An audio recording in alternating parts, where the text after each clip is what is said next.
Se unë njoh plot familje që i kanë lënë prind vet, ata janë të smut edhe nuk ka kush i shef. Shpresoj që baba jam i ka 95 vjet. Dhe nana e ndjer nuk e kam, po neve kujdesemi për babën komplet fëmijët qysh jemi. Kur ka vdek nana, më është nda zemra dysh. Shtu që lum ai që i ka,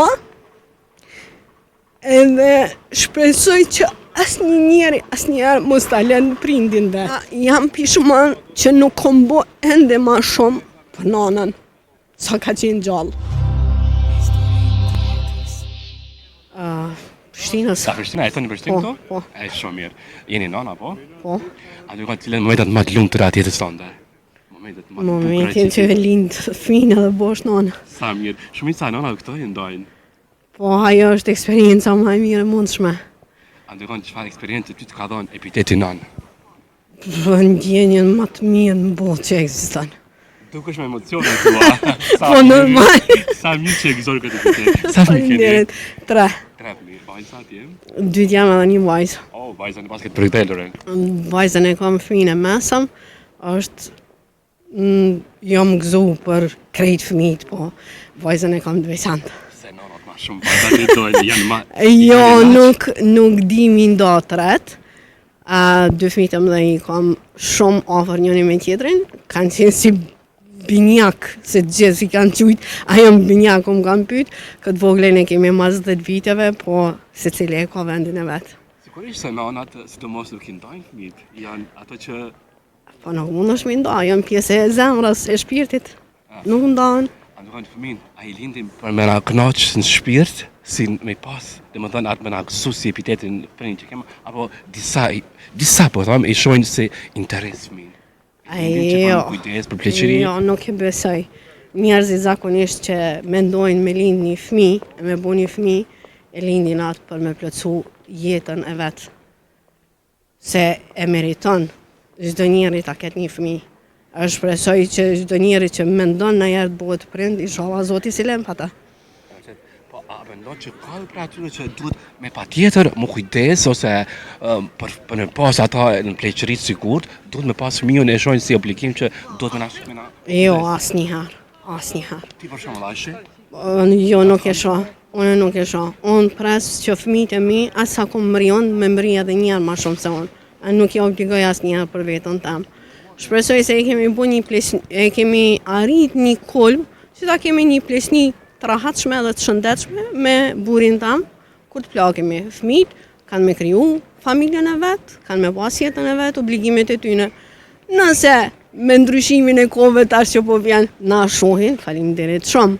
Nëse jo, atëherë gjithsesi e ka familjen e vet. Ti ku kemi këtë trendin e ri, po më duket, ta bën ka e Jo, po mendoj ashtu se na jemi eduku në një formë ndryshme, do me thonë që krejt mundin me jep për prind, edhe pse është ajo veçantia që njëve, po mendoj gjeneratës tem shumica e prindve kanë pas rrethonat ndryshme, edhe pse në atë kohë ka pas pak ma shumë fëmijë. Edhe tash kur njeri bëhet prind vet, edhe ja beson prindit vet, çfarë mundi ka bu prindi në atë kohë për ty, edhe ti mos m'ja besu atina, është shumë gjuna. Se unë njoh plot familje që i kanë lënë prind vet, ata janë të smut edhe nuk ka kush i shef. Shpresoj që në një të ardhme, kur edhe unë të plagna me burin tam, të paktën fëmijët e mes kanë më mlonë në atë mënyrë ashtu. Mendoj, po asnjëherë mi obligu jo. S'është obligueshme? Është obligim ndaj familjes, ndaj prindve, po me marrë parasysh që edhe gruaja, edhe burri kanë familje, atëherë gjithçka duhet mundon në një mënyrë proporcionale. Se jetës nuk i dihet, kush ka jetë ma gjatë ose ma pak, baba jam i ka 95 vjet. Mashallah. Dhe nana e ndjer nuk e kam, po neve kujdesemi për babën, komplet fëmijët qysh jemi. Si motra, si vllaznit, gjithë kujdesemi për ta. Kjo kujdesa për prind asnjëherë nuk shtuhet deri në frymën e fundit. Jo, asnjëherë. Pleq nuk jon kon budall që është ajo fjala e vjetër që i ka vdek njënës baba, 100 e sa vjeçar, kanë thonë po, sa vjet i kish, po është baba jem. Do me thonë, nuk është me rëndësi sa vite janë, është me rëndësi që ti e ki atë ndjenjen e prindit që e ke hub prindin. Edhe humbja e prindve me të vërtet është shumë e vështirë. Shumë e vështirë. Varet kush qyshe përjeton, ka gjithë farë njerëz, po kërëm ka vdek nona, më është nda zemra dysh. E kuptoj. Më falë për emocionet që të sjella, po është pa përshkrueshme. Kështu që lum ai që i ka, edhe shpresoj që asnjëherë mos ta lën prindin vet.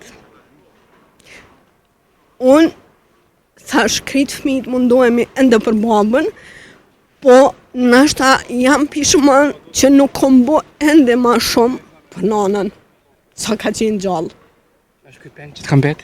Po, edhe çdo ditë, kur e përmend dikush, thom, sikur të kisha qenë ma shpesh me ta. Çdo moment ta kisha kalu me ta. Se dikur ma vonë, kemi me kuptu gjithçka. Po shpresoj që njerëzit që i kanë të paktën mos t'jetë vonë për ta. Ta kalojnë çdo moment me prind që i kanë. E shpresoj që të njëjtën edukat i kom përcjell edhe te fëmijët e mi. Që të paktën ta dinë që prindi e jep një mund derisa ti të largohesh prej tyne. Duhesh ti jesh falënderues që të kanë bo edhe ti ke arrit deri aty ku je sot me mundin e prindve. Se pa jep prind mund ti s'kishe mujt me qenë këtu ku je sot. Kjo është diçka që të paktën unë për vete e mendoj që gjithë njerëzit duhet me mendu në këtë mënyrë. Çfarë interviste, më me thonë, intervista e vitit për 2025, e shijova këtë intervistë, sa që kisha dhe emocione shumë, të rëtë zoti ty, pa që kënaqësinë më të madhe në familjen tënde. Faleminderit. Më të mirat në jetë. Faleminderit gjithashtu edhe juve, nëse i keni prind, shijojeni çdo moment me ta, përderisa i keni. Thonë, kur e humb një gjë, atëherë ja din vlerën. Ajo është shumë e vërtetë. Asnjëherë nuk e din çka ke afër, përderisa ta humbsh.